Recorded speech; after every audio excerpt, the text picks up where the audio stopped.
Laplace रूपांतरण या Laplace transformation, इसके जो मतलब बेसिक इंट्रोडक्शन के अंदर क्या है, लाप्लास रूपांतरण या लाप्लास जो ट्रांसफॉर्मेशन है वो एक तरीके के ऑपरेट की तरह काम करता है। और ऑपरेट कैसे, जैसे हमने 11th-12th के अंदर पढ़ा था अवकल संकारक, जैसे डी एफ ऑफ एक्स हम लोग लेते थे तो डी का मतलब डी बाई डी एक्स होता था, और एफ ऑफ एक्स मतलब जो भी एक्स का फंक्शन है उसका आपको क्या करना है, डिफरेंशिएशन करना है।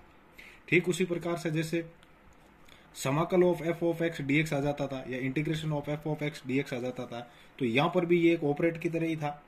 और उसी प्रकार से शायद लास्ट ईयर हम लोगों ने पढ़ा था, पूरी की पूरी बुक्स पढ़ी थी हमने, जिसमें ये फॉरवर्ड डिफरेंस बैकवर्ड डिफरेंस वगैरह पढ़े थे हमने एनएम में। हाँ, न्यूमेरिकल एनालिसिस में।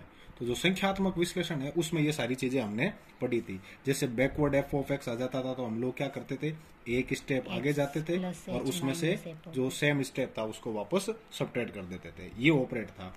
उसी प्रकार से लाप्लास ट्रांसफॉर्मेशन समझने से पहले हमें थोड़ा सा इससे जुड़े हुए या इससे जो मतलब रिलेटेड टॉपिक है उस पर थोड़ा सा फोकस करना होगा। इंटीग्रल ट्रांसफॉर्म या समाकल रूपांतरण, इसको आप लोग समझना। समाकल रूपांतरण, समाकल रूपांतरण की डेफिनेशन के अंदर क्या है, आपको एक मानना है कि कोई भी एक फंक्शन है जो ए से बी के बीच में, डिफाइन किससे बीच में है, ए से बी के बीच में, let f of x be a function defined on a to b and k of p of x एक दूसरा फंक्शन है, b is known function of x and p real और complex independent of x, then the integral, मतलब जैसे समाकल के अंदर ए से बी में कोई फंक्शन के ऑफ पी ऑफ एक्स इस प्रकार से परिभाषित है कि उसके साथ एक अन्य function F of x d x है, तो इसको हम लोग बोलते हैं इंटीग्रल रूपांतरण। और इसको जैसे हमने टी से रिप्रेजेंट कर दिया, टी में ध्यान रखना जो एफ ऑफ एक्स है वो तो एज इट इज आएगा बेटा, और यहां से इस के ऑफ एक्स के अंदर क्या चीज है, पी है, तो यहां से इसको पी ले लेते हैं हम लोग। तो इनमें देखो समाकल रूपांतरण में ए और बी में कोई भी एक फंक्शन है और F of x d x आपने दियोड़ो है, तो जो को अट जकिया चीज है के ऑफ पी ऑफ एक्स, के ऑफ पी ऑफ एक्स, तो इसके अंदर देखो ये एक्स का फंक्शन है, ये एक्स का है, ये एक्स का है, मतलब ये तो एक्स के पदों में समाकलन है, ये फंक्शन किसका है, एक्स का। यहाँ आपको वेरिएबल क्या दिया हुआ है, एक्स, रूपांतरण हुआ है इसको transpose of f of x, यहाँ पर जो है वो तो एज इट इज वापस आ जाएगा, और यहां पर यदि ये पी है तो ये पी बन जाएगा। इसको हम लोग समाकल रूपांतरण बोलते हैं।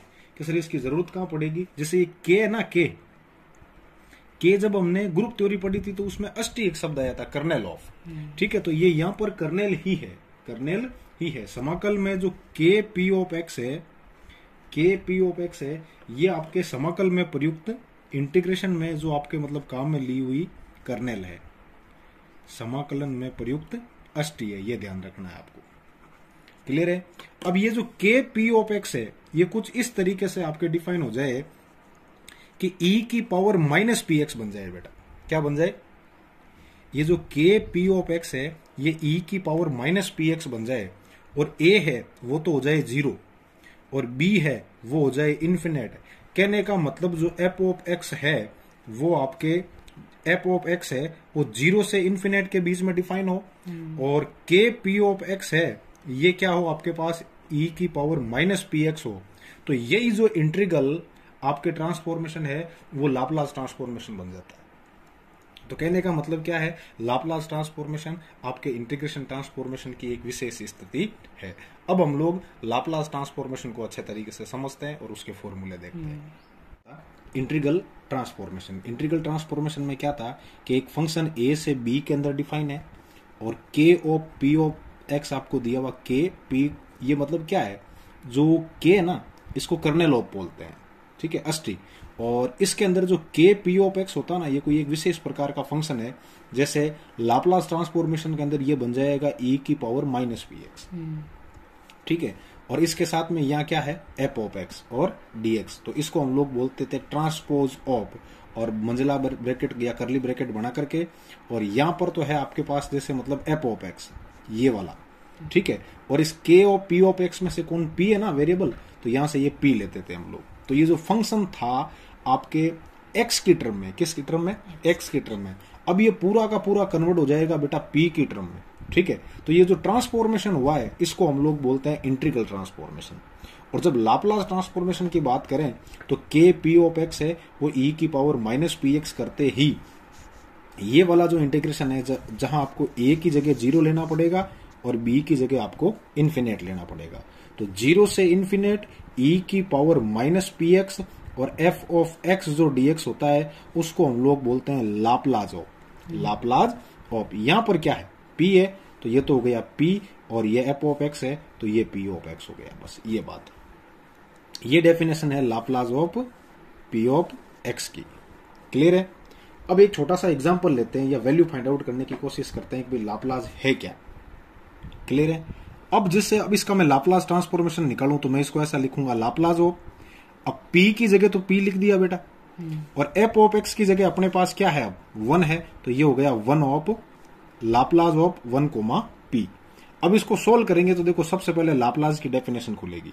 डेफिनेशन क्या थी, 0 से इन्फिनेट, यहां p है तो यहां हो जाएगा e की power minus P x. Clear है।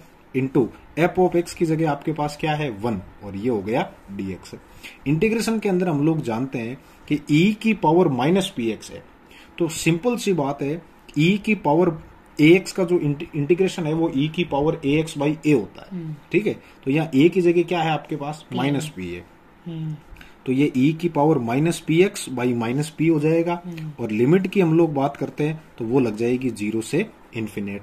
अब हम बात करते हैं, देखो माइनस 1 अपॉन पी तो कॉन्स्टेंट है, बाहर आ गया बेटा, और e की पावर जैसे ही मैं यहाँ इन्फिनेट करूंगा तो ये हो जाएगा 1 अपॉन ई की पावर इन्फिनेट, और फिर माइनस लोअर लिमिट जब मैं लगाऊंगा तो ये e की पावर जब यहाँ x की जगह मैं 0 करूंगा तो ये पूरी 0 हो जाएगी, तो 0 हो जाएगी। और ये देखो यहाँ जब आप इन्फिनेट करोगे ना तो ये p इंटू इन्फिनेट है, उससे कोई फर्क नहीं पड़ता है। ठीक है।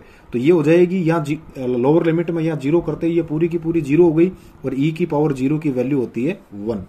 अब यदि इसको ध्यान से देखा जाए तो ये तो हो गया माइनस 1 अपॉन पी, और e की पावर 1 अपॉन ई की पावर इन्फिनेट है 0, तो ये इन्फिनेट हो जाएगी और 1 अपॉन इन्फिनेट वापस 0 बन जाएगा। तो ये हो गया माइनस का 1, तो ये minus plus minus minus plus और 1 अपॉन पी आ गया। तो कहने का मतलब आपके लाप्लास ऑफ 1 p की जो वैल्यू है वो 1 अपॉन पी आती है। अच्छा, ध्यान से यदि आप इसको खोल के देखो तब आपको ऐसा समझ में आएगा कि ये 0 से इन्फिनेट था, e की पावर माइनस पी एक्स था और इंटू 1 था dx था। मतलब ये फंक्शन किस टर्म में है, वेरिएबल कौन है यहाँ x, और x से ये किस में कन्वर्ट हो गया, पूरा का पूरा किस में आ गया p में। तो ये ट्रांसफॉर्मेशन हुआ कि नहीं हुआ, और ये कौन से फंक्शन के कारण हुआ, इस वाले फंक्शन के कारण। और ये जो स्पेशल कंडीशन है 0 से इन्फिनेट और e की पावर माइनस पी एक्स, ये लाप्लास की है, इस वजह से इसको लाप्लास ट्रांसफॉर्मेशन बोलते हैं, डायरेक्ट यूज ले वहां पर। तो ये लाप्लास ट्रांसफॉर्मेशन हो गया, सिंपल सी बात है।